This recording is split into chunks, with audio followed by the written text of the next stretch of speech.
MTJ speeches آپ کے لیے لا رہا ہے مولانا طارق جمیل صاحب کے لیٹسٹ بیانات۔ ہمارے چینل کو سبسکرائب کریں اور بیل کے آئیکن کو پریس کریں تاکہ نئے آنے والے بیانات آپ سن سکیں۔ میرے عزیزوں، بڑے درد سے کہتا ہوں، ہمارے 10% سے زیادہ نمازی نہیں ہے، 90% مسلمان نماز چھوڑ چکے۔ جب آدمی سجدے میں سر رکھتا ہے تو اللہ کی قسم تحت الثری تک زمین ٹھنڈی ہو جاتی ہے اور زمین کے دوسرے ٹکڑوں پر فخر کرتے کہ دیکھو میرے پر سبحان ربی اعلیٰ اعلیٰ کے نغمے گائے گئے ہیں اور میرے پر اللہ کو یاد کرنے والے کا ماتھا آ کے ٹکا ہے۔ میں آپ سب بچوں کی، آپ کے اساتذہ کی محنت کرتا ہوں کہ آپ کا پیشہ بڑا عالیشان پیشہ ہے۔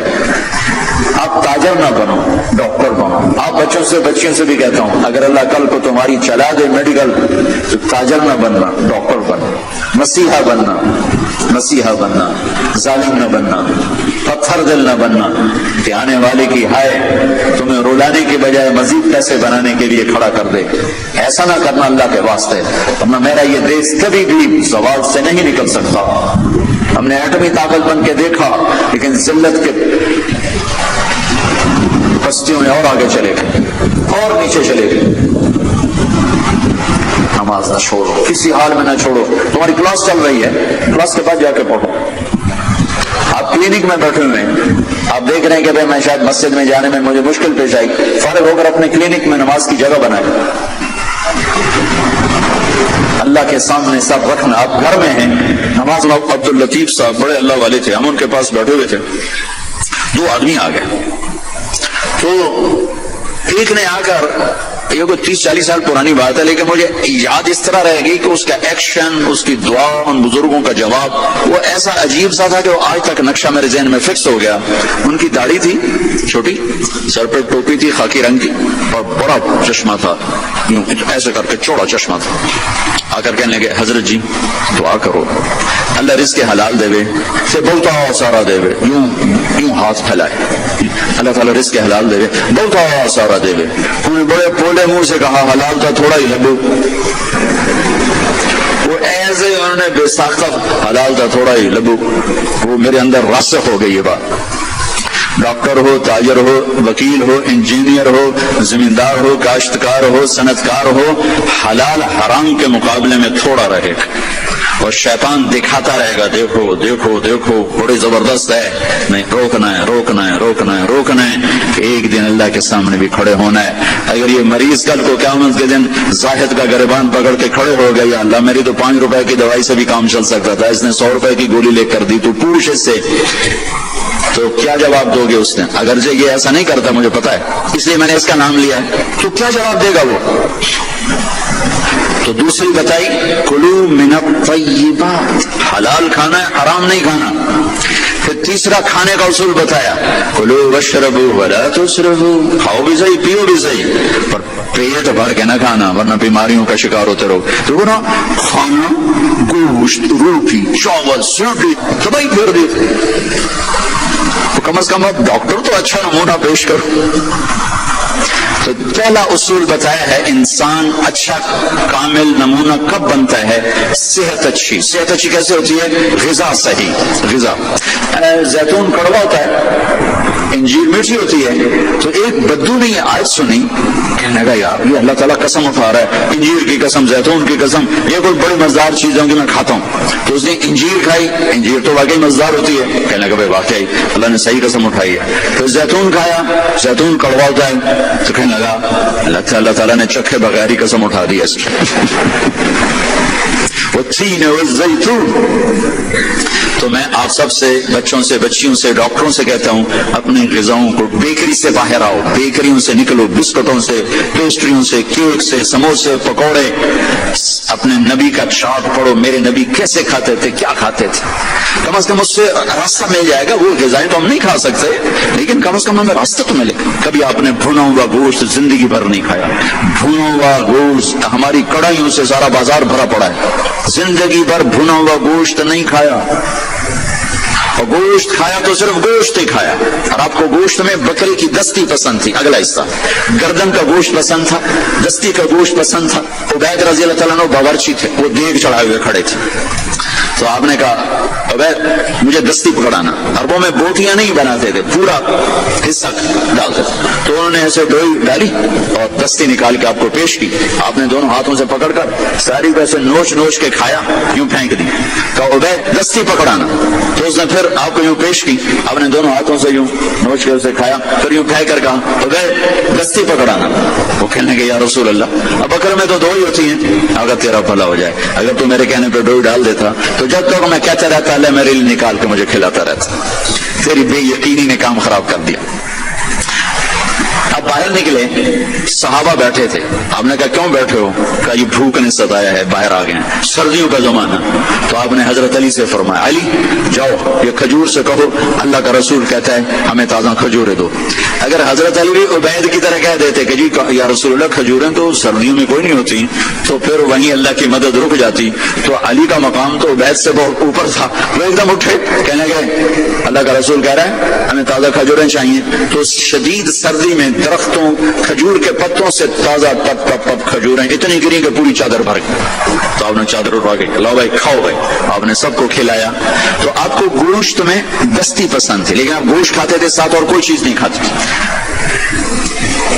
تو ایک آپ سے یہ کہ ایک مسلمان کے ذمہ ہے اپنی صحت کی حفاظت کرے، کہ اس سے کام لینا ہے، دنیا کا بھی، دین کا بھی، خدمت کا بھی۔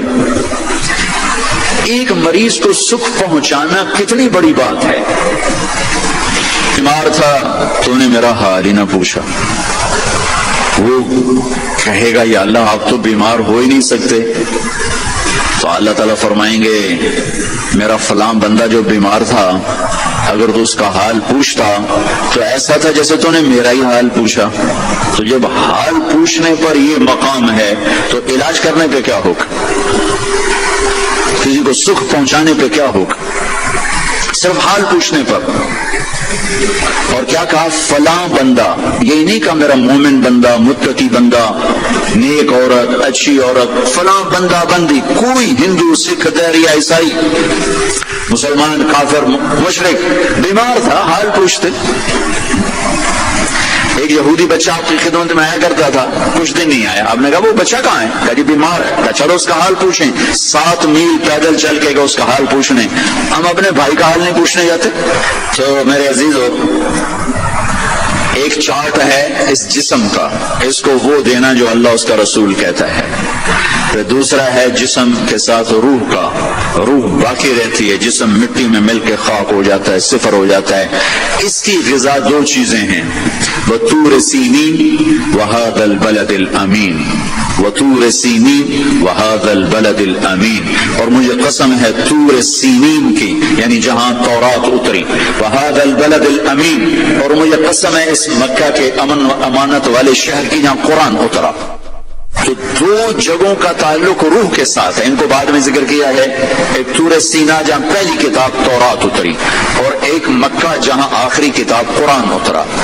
اب جیسے غذاؤں میں تو 2 چیزیں ذکر کی ہیں، دونوں کی ضرورت ہے، پھل بھی کھاؤ، روٹی بھی کھاؤ، چاول بھی، ہر شے کھاؤ، اگر کوئی مرض نہیں ہر شے کھاؤ، لیکن احتیاط سے کھاؤ، پیٹ بھر کے نہ کھاؤ، کہ میرے نبی کو انتہائی ناپسند تھا یہ، ساری زندگی آپ نے 1 وقت کھانا کھایا، 2 وقت کبھی نہیں کھایا، اگلے وقت میں تھا بھی تو آپ چھوڑ دیتے تھے، نہیں کھاتے تھے، اور پیٹ بھر کے کبھی نہیں کھایا ہے۔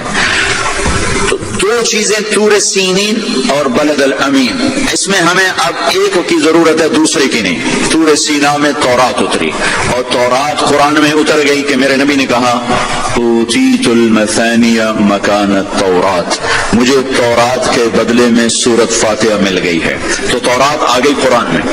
والمائدۃ مکان الانجیل، اور انجیل کے بدلے میں سورہ مائدہ مل گئی ہے۔ والحوامیم مکان الزبور، اور زبور کے بدلے بدلے میں حامیم مل گئی ہیں. وَفُضِّلْتُ بِالْمُفَصَّلَاتِ اور باقی قرآن کے ذریعے سے مجھے عزت ملی ہے. دوسری چیز جس کی یہ ڈاکٹرز کو، لیڈی ڈاکٹرز کو، ایک تاجر کو، ایک صنعتکار کو، ایک افسر کو ضرورت ہے، وہ قرآن ہے جو ہمارے روح کی غذا ہے. کہ قرآن سے آشنائی کے قرآن کیا کہتا ہے. یہ اللہ کا پیغام ہے. ھذا بلاغ للناس، لوگوں تک پہنچانے کے لیے ہے. اور اس کو اللہ تعالیٰ نے شفاء لما فی الصدور، یہ دلوں کی شفا ہے.